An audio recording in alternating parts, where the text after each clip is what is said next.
कुछ जगमगाता हुआ गांव मिलेगा, जगमगाता हुआ शहर मिलेगा। लाइट के मामले में, सुरक्षा के मामले में, आज सड़कें जो है देख लीजिए, इतनी बढ़िया सड़कें मतलब जो है बन रही हैं और इतना विकास हो रहा है कि विपक्ष के पास कोई मुद्दा ही नहीं बचा है, कुछ नहीं बचा। और बताइए कि मैं इंडियन हूँ, आदमी तुरंत बता देता है ये नरेंद्र मोदी के भारत का है आदमी है।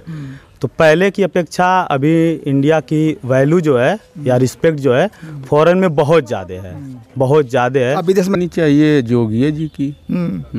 लेकिन और लोग चिल्ला रहे हैं आजमगढ़ में तो अखिलेश की सरकार आ रही है। भाई यहाँ हमेशा उल्टा हुआ है, सरकार किसी की रही है, विधायक यहाँ किसी के रहे हैं। इसी बार जो है विधायक जो है सरकार है बीजेपी की, विधायक हैं बसपा की। सरकारों से बेहतर ही है, अच्छी है, काफ़ी बढ़िया काम किया है। अरे आप योगी जी हाँ अरे हाँ तो रहे हैं योगी जी। हाँ क्या किए हैं योगी जी? योगी जी बहुत चीज किए हैं, बिजली दिए हैं, काटा है और सिर्फ आके उद्घाटन कर रहे हैं। ये तो गलत है। इसी कार्यकाल में काम हुआ है, जबकि पूर्वांचल एक्सप्रेसवे का उद्घाटन आए थे खुद हुआ है इसी कार्यकाल में। करता हूं कि आज अगर प्रदेश में सपा की सरकार होती तो पहली बात तो कि पेट्रोल मिलता ही नहीं, डीजल मिलता ही नहीं। किसी भी उत्तर प्रदेश के कहीं भी चले जाइए, आपको जगमगाता हुआ गांव मिलेगा, जगमगाता हुआ शहर मिलेगा। लाइट के मामले में, सुरक्षा के मामले में, आज सड़कें जो है देख लीजिए, इतनी बढ़िया सड़कें मतलब जो है बन रही हैं और इतना विकास हो रहा है कि विपक्ष के पास कोई मुद्दा ही नहीं बचा है, कुछ नहीं बचा है। आज अगर कोई मैं कहीं हम भी जो है देखते हैं सोशल मीडिया पे या टीवी पे या जो भी है, कुछ लोग हैं वो बोलते हैं कि एम्बुलेंस की हालत क्या हो गई है, ये और सारी चीज़ों की हालत क्या हो गई है। लेकिन उसको अगर हकीकत में जो आदमी बोल रहा है, जहाँ से खड़ा है वहीं से अगर एम्बुलेंस को एक बार फ़ोन करे या 100 नंबर फ़ोन करे और देखिए तुरंत पुलिस आती है कि नहीं आती है। तो ये सब सारी चीज़ें विपक्ष है। अच्छा, सगड़ी विधानसभा है ये जहां हम लोग आपसे बात कर रहे हैं। यहाँ पे अभी किसी पार्टी ने प्रत्याशी तो घोषित नहीं किया है, लेकिन आपको सबसे मजबूत कैंडिडेट कौन सा दिख रहा है? अगर देखा जाए जो नेता आपके बीच में आ जाए और लगे कि अब वो काम करेगा, अगर उसको जनता चुनती है इस बार, तो चाहे किसी पार्टी से है। सर देखिए, लेकिन ये है कि बीजेपी में अच्छे लोग हैं और कोई भी आदमी आता है तो इस बार थोड़ी हवा अलग होगी। वैसे तो आजमगढ़ आपने देखा था पिछली बार भी यहाँ पे आपके यहाँ एक नेता मनीष मिश्रा की बहुत चर्चा हो रही है, कैसे नेता आपको लगता है? नहीं, बहुत अच्छे नेता हैं और अगर हकीकत में टिकट उनको जो है मिलेगा तो ये उम्मीद पूरा किया जा सकता है कि यहाँ से चुनाव निकाला जा सकता है। कुछ अरविंद जायसवाल कैसे नेता है? अरविंद जायसवाल हुए या एक बाबू साहब हैं, देवेंद्र सिंह हैं, मनीष मिश्रा हैं। तो ये लोग ऐसे लोग हैं, ये लोग जनता के बीच में रहे हैं। अच्छा, मौजूदा विधायक की क्या स्थिति रहेगी यहाँ पे? जो मौजूदा विधायक है कितना काम कर पाई हैं और कैसी छवि उनकी जनता में आप देख रहे हैं इस बार? सर देखिए, इसके पहले अभी जो विधायक जी हमारे यहाँ पे हैं तो ये चुनाव जो जीत गई तो ये सिंपैथी में मतलब जीत गई। आप 20 मैटर को समझ रहे होंगे। बाकी तो वो कोई नेता का कोई गुण उनको नहीं, हमने तो कभी नहीं देखा, न कभी समाज में देखा, न कहीं। अगर किसी यहाँ जाती कोई है जो उनका अपना है, उसके घर पे जाती हैं, फिर अपने यहाँ से चले जाते हैं। समाज में घूमना, समाज में गांव के सारे लोगों से मिलना, सबसे बात करना नेता का मतलब ये होता है। ये नहीं कि आप एक गांव में गए और एक आदमी से मिले और वहाँ से सारी न्यूज़ ले ली, आप मतलब चले गए, या एक आदमी को ही सब कुछ मान करके आप कर रहे हैं। नेता का मतलब होता है वो जन से अपना संपर्क बनाए, जितना बढ़िया संपर्क बनेगा। तो मतलब आप कह रहे हैं कि मतलब 5 साल में योगी की सरकार ने अच्छा काम किया है, आप संतुष्ट हैं? जी एकदम बिल्कुल संतुष्ट हैं, 100% संतुष्ट हैं। और एक बात मैं और आपको बता दूं, देखिए चुनाव है, सब लोग चुनाव के पहले सारी पार्टियां जीत रही होती हैं, लेकिन ज़मीनी चीज़ कुछ और होती है। हकीकत ये है कि बीजेपी पिछली बार जितनी सीट उत्तर प्रदेश में पाई थी उससे 2 सीट ज़्यादा मिलेगी, 1 सीट कम नहीं होगा। इस बात को याद रखिए। सरकार, आप विदेश रहते होंगे तो वहाँ से जैसे होता कि भारतीयों की छवि इससे पहले हमारे देश के लोगों की बहुत अच्छी नहीं बताई जाती थी। अभी योगी और मोदी की जब से सरकार आई, आप विदेश रह रहे हैं, तो भारत की कैसी छवि वहाँ देख रहे हैं आप? देखिए, पहले आपको बताना पड़ता था कि मैं इंडिया को रिप्रेजेंट करता हूँ, मैं वहाँ का नागरिक हूँ, तो बताना पड़ता था, कोई पूछता था आपके पीएम कौन है। अभी किसी को बताना नहीं पड़ता, आप सिर्फ एक बार बताइए कि मैं इंडियन हूँ, आदमी तुरंत बता देता है ये नरेंद्र मोदी के भारत का है आदमी है। तो पहले की अपेक्षा अभी इंडिया की वैल्यू जो है या रिस्पेक्ट जो है फॉरेन में बहुत ज़्यादा है, बहुत ज़्यादा है। आप विदेश में कहाँ रहते हैं? मैं सऊदी रहता हूँ।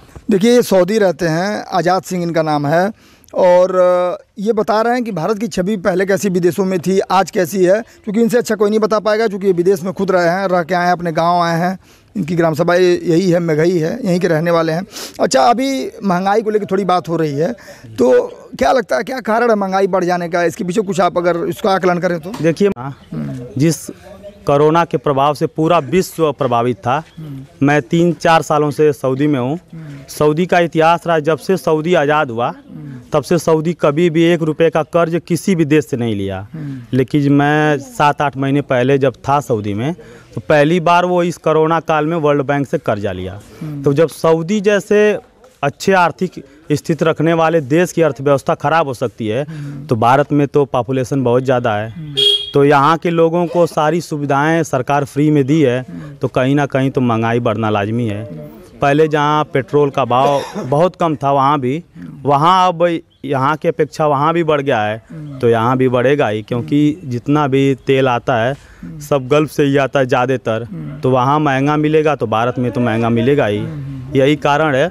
बाकी सरकार कंट्रोल कर रही है, आने वाले समय में जल्द ही महंगाई पर भी नियंत्रण कर लिया। अभी जल्दी ही दिवाली पर 12-12 रुपये सरकार की तरफ से, 12 रुपया डीजल पे, 5 रुपये पेट्रोल पे, लेकिन योगी जी 12-12 रुपया दोनों चीज़ पे कर दीजिए। अभी जल्द ही हो सकता है फिर सरकार एक बार डीजल पेट्रोल पे पैसा कम करेगी।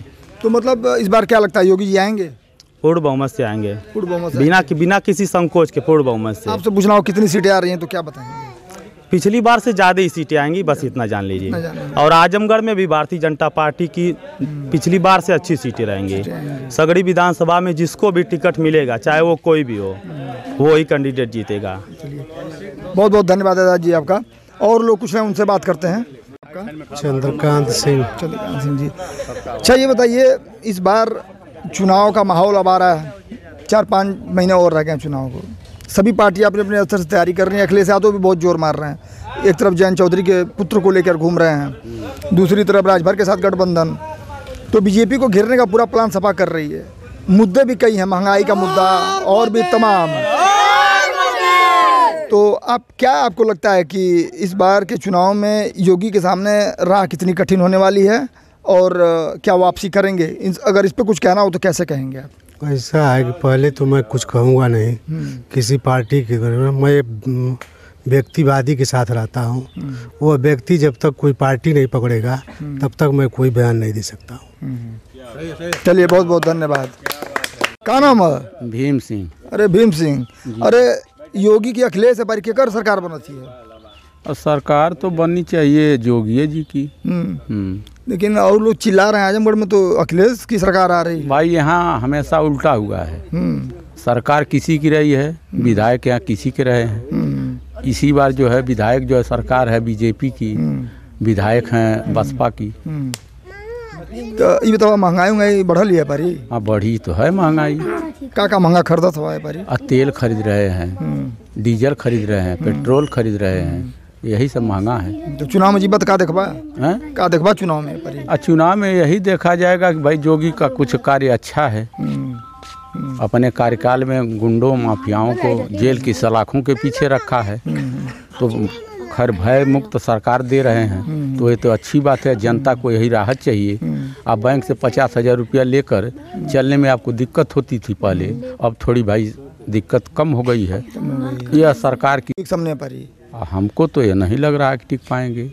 हाँ, अगर बीजेपी के लोग गड़बड़ न किए अपने में तो नहीं टिक पाएंगे। मान लीजिए बीचवे से कटौती करेंगे, चाहे कोई थुगा करेंगे कि भाई हमको टिकट नहीं मिला, टिकट के दावेदार 20 लोग हैं। कौन कौन है यहाँ से दावेदार? यहाँ से देवेंद्र सिंह हैं, हकदार तो वही हैं, 40,000 वोट पाए थे बेचारे।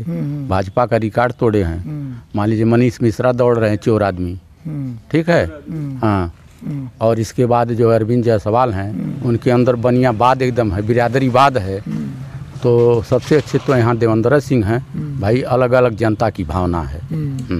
तो आप मतलब भाजपा, तो आपके तो भाजपा के ही नेता हैं जिनको आप चोर और ये बता रहे हैं? तो क्या करी नेता हैं, जो जैसा रहेगा उससे। भाजपा में चोर लोग रहते हैं क्या? किसमें नहीं रहते हैं? किस समय नहीं रहते हैं। देवेंद्र सिंह को लाइक कर रहे हैं। हम लाइक देवेंद्र सिंह को नहीं कर रहे हैं, हम तो कांग्रेस राणा खातून को लाइक करते हैं। अपने 5 साल के चरमैनी में मऊ में कल्पनाथ राय को लेकर जितना विकास कार्य किया उन्होंने उतना शायद कोई नहीं किया। डिग्री कॉलेज चलवाती हैं, पठन पाठन कायदे से करवाती हैं, तो मैं तो राणा खातून का समर्थक हूँ। किस पार्टी से आ रही हैं? कांग्रेस से? कांग्रेस से आ रही हैं, टिकट मांग रही हैं, मिले या ना मिले। हाँ, तो योगी आएंगे कि नहीं इस बार? का वो योगी को आना चाहिए। हाँ, योगी जी को आना चाहिए। चलिए, बहुत बहुत धन्यवाद आपका। अच्छा सोनू भाई, ये बताइए क्या करते हैं आप? हम सऊदी रहते हैं। अच्छा, आप भी सऊदी रहते हैं। ये बताइए मुद्दा क्या आपका रहेगा? आप युवा भी हैं, तो अभी योगी जी और अमित शाह आए थे, एक विश्वविद्यालय दिया है मुबारकपुर में। पता है। तो आप क्या लगता है कि युवाओं के लिए कितना कर पाए हैं योगी जी अभी तक? बहुत काम किए हैं योगी जी। योगी जी, मोदी जी बहुत अच्छा काम किए हैं। जो भी कर रहे हैं अच्छा कर रहे हैं। गुंडा राज खत्म हो गया। कोई जाने में आने में कोई दिक्कत नहीं होता है, कहीं भी जाइए आइए। सरकार अच्छी चल रही है, रोड का काम हो रहा है और भी काम हो रहा है। महंगाई थोड़ा बढ़ा है, तो महंगाई तो बढ़ेगा तो कोई दिक्कत नहीं है। तो योगी जी आएंगे? योगी जी 100% आएंगे। रोजगार के मामले में भैया जी, रोजगार के मामले में था कि दूसरी कोई भी सरकार हो, हमारे गांव में एक लड़का हो जाता था 5 साल में, तो हो जाता था, नहीं तो वो भी नहीं। अभी योगी जी की सरकार में मेरे गांव में बस यहाँ पे मोहल्ले में 7-8 लड़के हुए हैं सरकारी। वो भी हाँ, जो बाहर रह के कहीं पढ़ाई, तो बस्ती में अलग से, यादव बस्ती में भी कुछ लड़के हुए हैं, हरिजन बस्ती में। यानी कहने का मतलब यही है कि लोग बोल रहे हैं बेरोजगारी बेरोजगारी, जो मेहनत बस्ती के भी लड़के हुए हैं। हाँ, यहाँ पे भी मेरे गाँव में बोल रहा हूँ, तो अगर अखिलेश जी की सरकार रही होगी तो 5 साल में 1 लड़का या 2 लड़का शायद ऐसा ही कोई हुआ होगा। अभी भाजपा की सरकार, योगी जी की सरकार 7 लड़के हो गए हैं अब तक। कौन कौन से कास्ट के लड़के हैं? अभी मैं अपनी बात, हर धोबी है, नहीं उसमें धोबी है, एक रंगवा है, बाकी ठाकुर है, छत्री। मतलब कि रंगवा, धोबी, छत्री, इन लोगों की सरकारी नौकरी हुई है। इसमें नहीं, यादव बस्ती में भी हुआ है, ऐसी बात नहीं है। अच्छा, यादव बस्ती में भी हुए हैं सब। हाँ, हरिजन बस्ती में भी हुए हैं। तो यही क्या सबको रोजगार दिया है, तो ये बेरोजगारी चिल्लाने वाले कौन लोग हैं? यही तो मैं बता रहा हूँ आपसे कि 5 साल में पहले जो सरकार थी उसमें 1 आदमी हुआ था, शायद उंगली पे गिनने पे 1 आदमी 2 आदमी मिल जाएगा, नहीं तो शायद ही कोई। अभी मैं बता रहा हूँ 5 साल के अंदर कम से कम मेरे गांव में इतने लोग हुए हैं। तो सच्चाई आपको पता चलती है। सोशल मीडिया पे हवाबाजी करना, कुछ भी लिख देना कि बेरोजगारी, आखिर में 25,000 के मोबाइल लेके चलने वाले युवक भी चिल्ला रहे हैं बेरोजगारी। तो ये एक स्लोगन सा बन गया है बेरोजगारी। अगर आप ज़मीन पे उतरिए, ग्रामीण अंचलों में जाइए, लोगों से बात करिए, तो आपको सच्चाई पता चलती है। अब जैसे इन्होंने बताया, इस गांव में 7 लोगों को सरकारी नौकरी मिली, उसमें रंगवा के लड़के, धोबी, यादव, छत्री समाज के, यानी ओबीसी से लेकर 80, हाँ, सारे वर्ग के लोग रहे। तो आप ऐसे भी नहीं कह सकते। तो यही है सच्चाई। जब आप जाएंगे ग्रामीणों के बीच में तो सच्चाई आपको पता चलेगी। मेरे साथ बने रहिए। कुछ और लोग गांव के हैं, आइए इनसे भी बात करते हैं और देखते हैं क्या है इस बार उनके मुद्दे, और कितना हकीकत है, कितना फसाना है, क्या सच्चाई है, यही दिखाना है। क्या नाम है? राम प्रकाश जी। क्या करते हैं आप? ठेकेदारी करते हैं। अच्छा, तो ये बताइए, योगी जी के शासनकाल में आप उत्तर प्रदेश को कितना उत्तम प्रदेश होता हुआ देख पा रहे हैं, और क्या मुद्दे रहेंगे इस बार विधानसभा चुनाव में? अब से पहले के सारी सरकारों से बेहतर ही है, अच्छी है, काफ़ी बढ़िया काम किया है। अरे आपको तो मान लीजिए ठेकेदारी मिल गई होगी तो आपको अच्छा लग रहा है? नहीं, ठेकेदारी इतनी बड़ी भी ठेकेदारी नहीं करते हैं। हम तो मुंबई रहते थे, अभी तो कुछ साल भर हुए हैं। अच्छा। गाँव में लॉकडाउन से है घर। तो योगी जी ने क्या अच्छा कर दिया है इस बार? बहुत कुछ किया है। योगी जी ने भी किया है, मोदी जी ने भी किया, देश की तरक्की। अभी तो चूंकि प्रदेश का चुनाव है तो योगी जी पे ही हम बात करेंगे। प्रदेश में क्या लगता है योगी जी ने क्या बढ़िया कर दिया है कि आपको लगता है कि नहीं ये शासक अच्छे हैं? क्राइम कंट्रोल है, उसके बाद में आपका इस लॉकडाउन को लेकर के जनता बहुत खुश है। जो घर पे बेरोजगार बैठे थे उनका घर परिवार चला मुफ्त, बहुत सारी चीज़ें हैं। और यूपी में जितना कुछ काम हो गया तो मान के चलिए कि बहुत कुछ काम हो गए हैं, बहुत सारे काम हो पहले मुंबई आप रहते होंगे तो यहाँ उत्तर भारतीयों को या बिहार के लोगों को वहाँ पे एक भैया या हे दृष्टि से देखा जाता था। अभी क्या लगता है कि मतलब जब से बीजेपी कितना परिवर्तन हुआ है? बहुत परिवर्तन है, बहुत परिवर्तन है। योगी शासनकाल में आने के बाद से काफी स्थिति मजबूत हुई है योगी मोदी के आने से। पहले लोग उत्तर प्रदेश को कुछ, वहाँ के लोग उत्तर प्रदेश और बिहार को कुछ समझते नहीं थे, अब समझने लगे हैं। समझने लगे। हाँ, क्या कह रहे हैं आप बताइए? मैं ये बता रहा हूँ, इसके पहले अन्य सरकार जो भी थी, सपा की बसपा की जो भी रही होगी, लेकिन ये 5 साल में मैं बता रहा हूँ, किसी से आप बात कर लीजिए, एक भी मर्डर नहीं हुआ हमारे यहाँ। एक हुआ था, वो उनका जो मोहम्मदाबाद के प्रमुख है, तो यहाँ थोड़ी ना हुआ था। वहाँ को उनका मर्डर हुआ, उसका भी इनकाउंटर हो गया था, यानी एक मर्डर भी नहीं हुआ। उसके पहले का आप रिकॉर्ड चेक करना चाहते हैं तो कर लीजिए कि कितना मर्डर हुआ था। मतलब सुरक्षा मिली है प्रदेश को, वही तो मैं बता रहा हूँ। आप इसके बारे में थोड़ा देख लीजिए, जो लोग बोलते हैं ये स्थिति मर्डर तक नहीं हुआ हमारे यहाँ। अच्छा, हमारे साथ कुछ बच्चे भी हैं। अच्छा, कौन आ रहा है इस बार प्रदेश में? योगी जी। योगी जी? योगी जी। हाँ। अरे हाँ, तो रहे हैं योगी जी। हाँ। क्या किए हैं योगी जी? योगी जी बहुत चीज किए हैं, बिजली दिए हैं, और क्या कहते हैं कि कहाँ पढ़ते हो बाबू? पंडित राजनाथ मेमोरियल में। तो शिक्षा उच्छा बढ़िया मिल रही है योगी जी के शासनकाल में? हाँ। और क्या मिल रहा है योगी जी में? राशन, सब चीज फ्री में मिल रहा है, बिजली इतना आ रही है, पहले तो नहीं आती थी। ये बच्चे भी योगी मोदी चिल्लाते हैं, ये है योगी मोदी की ब्रांडिंग है। जब ग्रामीण अंचलों में आप जाइए तो सिर्फ योगी मोदी के सिवा कोई दिखता नहीं है। विपक्ष कितना भी चिल्ला ले, ये सच्चाई है। बहुत चीज़ें मैं नहीं बोल पाऊंगा, लेकिन स्थिति जनता भी समझ रही है कि कुछ लोगों को छोड़ के योगी मोदी को बोलने वाले बहुत कम बच गए हैं धरती पे, क्योंकि इतना काम है, जनता इतनी संतुष्ट नज़र आ रही है। इसके आगे और क्या बात रखी जाए? कुछ और लोग हैं। क्या नाम है आपका? सर गोलू सिंह। गोलू सिंह जी। क्या लगता है इस बार कौन आ रहा है 2022 में फिर? सर योगी जी आएंगे, और आज तक जितना भी मतलब आदमी आजकल रात में 8 बजे 9 बजे कहीं भी जाता है आता है, बिंदास जाता है। इसके पहले क्या था, सबको हर एक घर के सदस्य को टेंशन था। पहले खुलेआम बलात्कार होता था, गाड़ी में टांग ले जाया करते थे, नाबालिगों के साथ दुष्कर्म किया जाता था। ये सब देखने को एकदम आजकल नहीं मिल रहा है। ये सब एकदम भ्रष्टाचार जो है बंद हो चुका है। तो हम लोग यही सोचेंगे कि फिर से योगी जी ही आए। योगी जी आए जी। महंगाई कोई मुद्दा नहीं है? महंगाई ये तो क्या हुआ, लेकिन हमारे देश का विकास तो हो रहा है, और हमारे देश को जो है कि ये सब जो गुंडा दबंगई ये सब से जो है मुक्त हो रहा है। जी। अच्छा, महंगाई की बात मुद्दे को लेकर के मैं वादा करता हूं कि आज अगर प्रदेश में सपा की सरकार होती तो पहली बात तो कि पेट्रोल मिलता ही नहीं, डीजल मिलता ही नहीं, खाने पीने की चीज़ों का बहुत अभाव होता, और अगर पेट्रोल मिलता भी तो 500 रुपये लीटर मिलता। आज अगर देश में भी यही हाल होता। और रही महंगाई की बात, तो मुझे तो लगता है अगर आप सही तौर से, अगर एक निष्पक्ष, अगर आप जिस समय मनमोहन सिंह गद्दी पे बैठे 10 साल रहे, उस बीच के दौर को जो है मतलब जो देखिए, उस दौर में जिस समय बैठे उस समय पेट्रोल डीजल का और गैस का रेट क्या था? गैस तो मिलता ही नहीं था। उस 10 सालों में किस हिसाब से रेट बढ़ा है घटा है? मोदी जी आए, उस चीज़ को मतलब मिला लीजिए तो आपको लगेगा कि मोदी जी के आने से तो बल्कि दामों में बहुत रुकावट हुआ है। आज हम यहाँ पे हैं, साल बाद अगर 100 रुपये मिले तो हम 200 रुपये मिले तो कोई तो ये हुआ कि मतलब जो महंगा हो गया है। अरे 20 साल में सारी चीज़ें बदलती हैं, रेट बदलता है, पैसे का ग्रोथ होता है। तो एक बात ये जान लीजिए कि अगर इस कोरोना काल में या 2017 में 2014 में मोदी जी आए थे, तब से अगर अब कोई भी सरकार होती अगर केंद्र में, तो पेट्रोल कम से कम 500 रुपये लीटर होता, डीजल कम से कम 450 रुपये लीटर होता। गैस आज जो घर घर पे सबको फ्री में कनेक्शन मिला है, सिलेंडर मिल रहा है, भले ही आज लोग कह रहे हैं कि 900 950 में गैस मिल रहा है, मिल तो रहा है, ये मिलता भी नहीं।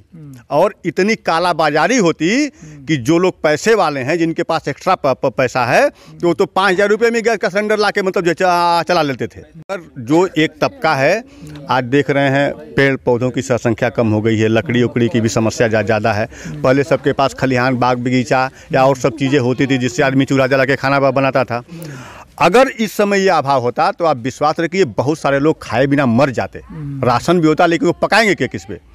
अगर आप पूरी चीज़ों को एक बार बैठ करके और निष्पक्ष अगर आप पिछले दौर से आज 15 साल के बीच में अगर आप इस चीज़ को निकालेंगे अगर एक आंकड़े के तौर पे, तो कोई चीज़ महंगा नहीं हुआ है, बल्कि ये 50% चीज़ें सस्ती हुई हैं। हाँ, महंगाई कहीं नहीं। आप ये कहना चाह रहे हैं कि जी, अगर उस समय की स्थिति और इस समय की स्थिति का आकलन किया जाए तो जो महंगाई दर अब सबको दिखाई दे रही है कि बढ़ी है, वो कहीं ना कहीं अगर इनकी सरकार होती तो ये बेलगाम हो जाती, बेलगाम हो जाती। जो अभी लोगों को महंगाई लग रही है, आज जो महंगाई लग रही है, जो लोग महंगाई का, क्योंकि और तो कोई मुद्दा रहा नहीं है, तो कोई ना कोई बुद्धिजीवी वर्ग है, पढ़ा लिखा है, जो आंकड़ा निकाले।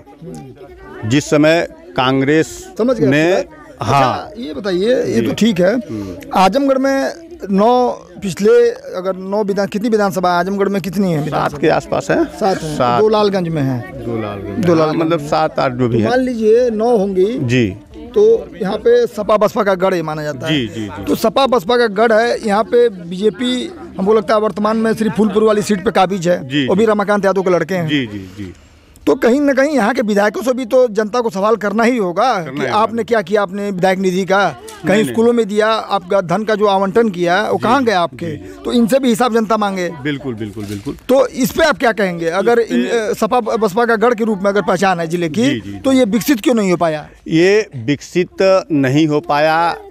जो सपा बसपा, आपने इसके देखा होगा, अभी तो अखिलेश जी आजमगढ़ से हैं और उस समय सपा और बसपा का गठबंधन था। ये दोनों गठबंधन के नाते जो है अखिलेश जी हुए। दिनेश लाल यादव को टिकट मिला था निरहुआ को, 3,20,000 वोट में मिला था। और मुलायम सिंह यहाँ से अपने जब सांसद रहे तो 3,20,000 वोटों से वो मतलब जो है वोट लेकर के विजयी हुए थे। तो उसी को शायद दिनेश लाल यादव ने कहा कि हम तो हारे नहीं, हम तो जीत गए हैं, क्योंकि मुलायम सिंह यादव जी जितने वोट पाए थे उतना वोट तो ऑलरेडी मैंने पाया है। अब लेकिन हाँ, जनता जागरूकता जो है, बच्चा जब बड़ा होता है तो धीरे धीरे सारी चीज़ों को समझता है। आज सोशल मीडिया, हर आदमी के पास जो एंड्रॉयड मोबाइल है, कोई भी घटना कहीं होती है, कोई भी चर्चा कहीं होती है तो आदमी तुरंत उसको जो है देख लेता है। जनता जागरूक हो रही है और मैं आपको विश्वास दिलाता हूँ कि चुनाव आने दीजिए, यहाँ की जनता भी मतलब जो बदलेगी, यहाँ का जनता का मूड भी बदलेगा। क्योंकि इन लोगों का एक देखिए, अगर हमको 4 लोगों 5 लोगों का समाज है, अगर उसमें हमको सबसे हाईलाइट रहना है तो हम 2-4 लोगों को आपस में लड़ा दें और सारे लोग हमारे यहाँ आए और हम सबका नेता बन जाए। एक तो राजनीति ऐसी थी, और एक ये है कि हम सबको मिलाएं और सबको अच्छी राह दें, सबको एक राह पे मतलब जो है लेके चलें, और तब हमको लोग माने कि नहीं भाई आदमी ये ठीक है। तो ये जो फार्मूला उन लोगों का था, ये फार्मूला बहुत पुराना हो गया है, जनता उसको समझ रही है और देखिएगा बदलाव आएगा। और बदलाव आएगा नहीं, जब आदमी के दिलों में, मानसिकता में बदलाव आता है तो हकीकत में वो ज़मीन पे भी दिखने लगता है। अब आप देखिएगा, अभी इस समय जो चुनाव होंगे, अभी जो इस समय चुनाव होंगे उस दिखाई देगी।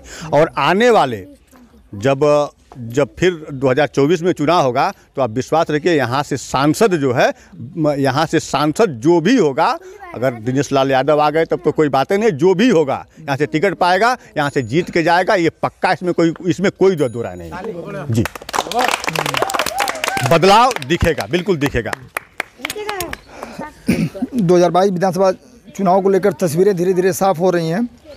विकास के मुद्दे पर भी जनता ने अपनी बात खुलकर बोली, और जो हवाई मुद्दे हैं उन पे अगर लोग बात करें तो ठीक कहीं से भी नहीं माना जाएगा। ज़मीन पे जो जनता बोलती है, जैसे ये आजमगढ़ ज़िला है, यहाँ से अगर जो बाहर के लोग होंगे उनको एक बात समझ लेनी चाहिए कि ये सपा और बसपा का गढ़ माना जाता है।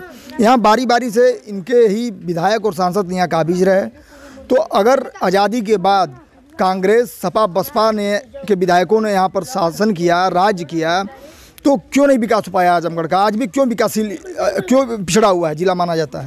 इस समय मैं मौजूद हूँ ग्राम सभा मेघई में। 2022 विधानसभा चुनाव को लेकर आज हम जनता के बीच में हैं। हालांकि सगड़ी जिस विधानसभा सीट पर हम इस समय मौजूद हैं, वहाँ पे अभी किसी भी पार्टी ने अपने प्रत्याशी घोषित नहीं किए हैं, लेकिन क्या हवा पानी है, किस प्रत्याशी को लेके जनता में इस बार मन बनाया है, क्या मुद्दे रहेंगे, और इन्हीं सब मुद्दों को लेकर आइए हम जनता के बीच चलते हैं और बात करते हैं। क्या नाम है सर आपका? अजय सिंह। अजय सिंह, क्या करते हैं आप? मैं छात्र संघ उपाध्यक्ष रहा 2005 में मालताड़ी से। अच्छा, इस बार 2022 के विधानसभा चुनाव में एक तरफ अखिलेश यादव जिस तरीके से गठबंधन कर रहे हैं, जयंत चौधरी से जो उनकी बात हुई, उसके बाद राजभर को लेकर आए, तो क्या लगता है कि इस बार बीजेपी से उनकी लड़ाई को आप कैसे देखते हैं और क्या मुद्दे रहेंगे आपके इस बार? उन लोगों की कोई लड़ाई नहीं है, उन लोगों का कोई मुद्दा भी नहीं है, ना कोई काम कर पाएंगे। जो बीजेपी सरकार ने काम कर दिया है कोई नहीं कर पाएगा। विगत 5 वर्षों में जो भी काम हुआ, आवास से लेके सब, आवास से और ग्राम का विकास सब अच्छे रहे हैं। अच्छे रहे हैं, लेकिन सपा तो कह रही है कि जितनी भी, चाहे 4 लेन हो, चाहे जितने भी इनकी बड़ी योजनाएं रही हैं, चाहे मेट्रो रहा हो कानपुर से लखनऊ का, या फिर जो भी पूर्वांचल एक्सप्रेसवे, या जितने भी उनके बड़े काम रहे हैं, वो कह रही है कि बीजेपी सिर्फ फीता हमने काटा है और सिर्फ आके उद्घाटन कर रही है। ये तो गलत है।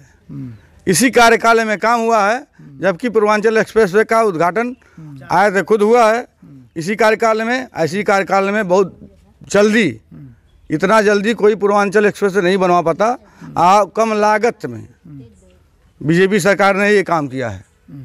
तो इस बार लड़ाई किस कहाँ देखते हैं, कैसे देख रहे हैं, और सगड़ी में क्या स्थिति रहेगी, किस प्रत्याशी को लेकर मन बना रहे हैं? सगड़ी में मनीष मिश्रा जी को अगर टिकट मिलता है तो चुनाव 100% जीत जाएंगे और किसी की उनके साथ लड़ाई नहीं रहेगी। वर्तमान विधायक वंदना सिंह की क्या स्थिति रहेगी इस बार? उनको तो टिकट ही नहीं मिलना है, किसी पार्टी से भी नहीं है। किसी पार्टी को भी सोचना है। धीरे धीरे लोग जागरूक हो रहे हैं। जातिगत व्यवस्था है, जाति के नाम पे वोट लेके नेता चले जाते हैं। वो सदन में जाएंगे तो क्या बात रखेंगे अपने ज़िले की? कोई ऐसा भी नेता नहीं है जिसने, मुझे याद नहीं है कि आजमगढ़ का कोई रामनरेश यादव के बाद कोई ऐसा नेता रहा हो या कुछ और नेता जो जिन्होंने विधानसभा में या सदन में कोई, उच्च सदन में कोई अपनी बात रखी हो जिले के लिए। गिने चुने नेता होंगे। तो आजमगढ़ की ये विडम्बना रही है कि यहाँ पे सपा बसपा का गढ़ होने के बावजूद भी, इनके 2-2, 3-3 बार मुख्यमंत्री होने के बाद भी आज तक इस जिले का विकास नहीं हो पाया। बहुत बड़ा प्रश्न मैं छोड़ कर जा रहा हूँ, आप भी सोचिएगा। चलेंगे किसी और गांव में, कुछ और लोगों से बात करेंगे और दिखाएंगे आपको जनता की क्या है राय।